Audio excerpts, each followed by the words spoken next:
Rachel's like, are you okay? It's like my mind is like, so I'm so focused on the next evolution. We've been working with Gobinda, Mukunda, Udarde, Aparde, Hariyang, Kariyang, Nirname, Akame. And we've been combining it with Hara. And I'm going to do this through Wednesday. On Wednesday night, it'll be kind of like the grand finale of working with this architect of sound. Every mantra has a certain river, a stream of consciousness. And every river is different, right? So some rivers have, smooth banks. Some have those big, rock walls. They're different. Some rivers are easier to enter than others. However, what happens that we know about a river? They all end up in the same place. But the rivers themselves gives us access to a specific energy that each one of us needs at different parts of our life, right? So we've been swimming in this river. Now, a little bit about, so Gobinde Mukunde, that was something that they chanted a lot back in the early days with Yogi Bhajan. And there's a story about, there was a time when they needed like $200,000. And they didn't know how to tell him, like all these bills had added up anyways. So they tell him, and he goes, well, just add hara hara hara to the Gobinda Mukunde, and you'll have that money.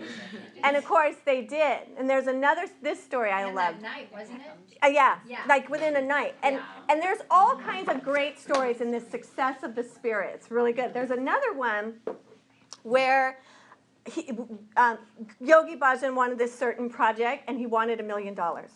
So he goes to this jewelry store, and he wore lots of rings and stuff. It was his favorite jewelry store, and he goes in there, and he leans over to the jeweler, and he says, I want $1 million, and I don't want to pay it back. And the guy, he got the $1 million. Oh my goodness. So part of the thing, we're not talking about wealth. We're talking about prosperity. Wealth is a very earthly thing. It's fine, but it doesn't always have the stamina and the substance to last. Prosperity is a different thing. Some of us can attract a lot. Like this has been a real issue to me. I'm a great creator and attractor. Keeping it, totally another thing. It just slides right through me and just, which to some things, in the past. Yeah, right, in the past. There is some good to that because we do want to be in a flow, but when you're talking about building a foundation, you need to be able to have some rootedness. You can pick up on this about the way you walk. And ladies do this a lot. And this is, nothing's a mistake. They put us in high heels for a reason, ladies. So you'd walk on your toes. You have no power that way. Yogi Bhajan talked a lot about the way they walked. In fact, in women's camp, he would make you walk, and it was heel toe, heel toe, heel toe. And then if you can even take off your shoes and ground it into Gaia, now you've changed the trajectory of your groundedness. Because there's another part of your aura that we don't talk about. Okay, so the aura goes in 9 feet. So you got to think about how rooted is your aura. A lot of times, and I'm as guilty as anyone, I always think of my aura like a rainbow. I just think of it this way. But it's this way, and it's that way. And we really need to work with that. Because it is your light body. It's the God self of who you are, and you want to be rooted into this amazing entity. Ooh, I'm getting God bumps. She loves it.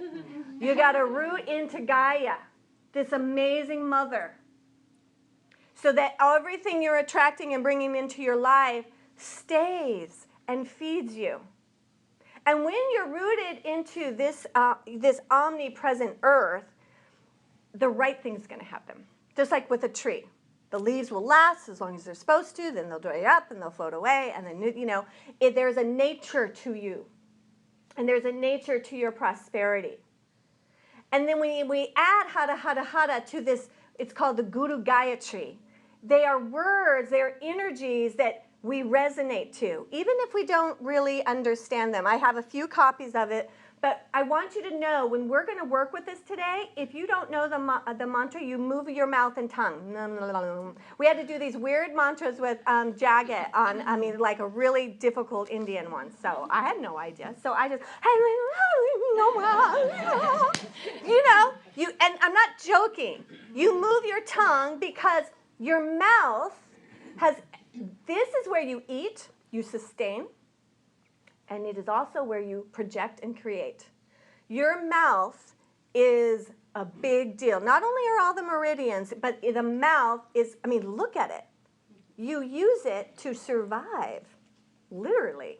So that's why beyond just the sound of a mantra, where it comes from is huge. And they have done all these studies about people who chant and sing. Their brain waves are different than anybody else. They live in a higher alchemy. They are more happy and joyous. And if you want to be prosperous, you got to be happy about it. Nobody wants, one of those like Scrooge misers. They're no fun. It's those joyous creators that just keep creating. And they just keep creating. You know those young boys that made Facebook and all these things? You can tell they're just sort of into it. They just want to have fun, and they just keep making more stuff. That's your destiny. And that's why we do the chants. It's to change the current of you. And we also, I've said it before, we need to hear the way we sound. Because that is how your personal sound current. So when I'm at home, a lot of times, there's no music. I'm just sitting there, Gobinda, Mukunda, Udare, Aparte, right? I'm just with me. And the way God sounds for Mahandraj Kaur is the way I sound. I love to hear other people, but I had to get used to how God speaks through me and to listen to it. In doing that, that soul destiny eventually begins to speak, right? And I really want us to talk about that because if you feel dried up creatively, whether it's with your relationships or your business or making changes in your life, a longer chant, the creativity will start to move. So, I can't tell you, all my friends that are really into this practice, their best business ideas come right in the middle of a chant. God just goes, because you're out of the way, you're in a higher frequency, and it just drops in. That's why I hope I have a few spaces left in Return to Oneness. When I'm doing that retreat at the beginning of February 6th, 7th, and 8th. Is that right? 6th, 7th, and 8th. Yes. So we're going to be in nature.